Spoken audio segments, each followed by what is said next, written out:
As we have the Beige Book just released. Jenna, what can you tell us?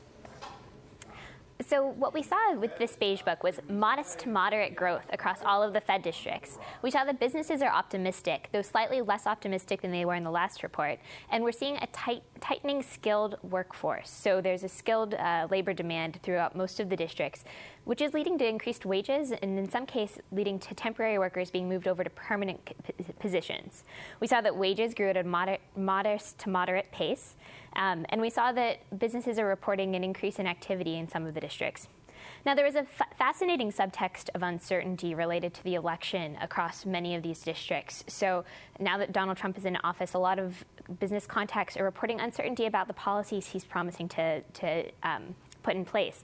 Boston, St. Louis, San Francisco, and Dallas were among districts where business contacts noted that kind of uncertainty, whereas in Cleveland, a lot of businesses actually noted that they're feeling confident enough to move on with projects that they were holding off on prior to the election, now that Donald Trump is in office.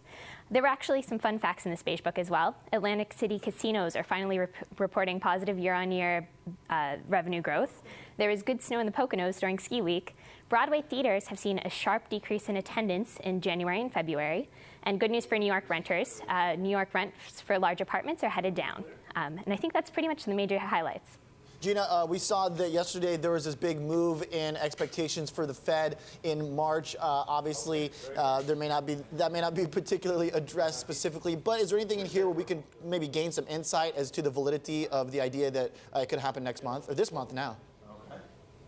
Yeah, honestly, the Beige Book is not a place where the Fed itself sends clear signals, but what we do get out of this report is a real clear signal of how the momentum across the country is going. And I think what we saw here was basically what we've seen in economic data broadly, which is that businesses are feeling pretty good about the outlook. There's a little bit of uncertainty related to Trump policies, but consumers are continuing to spend, labor markets are tightening, and inflation is slowly moving up. So that all speaks positively towards the Fed's goals.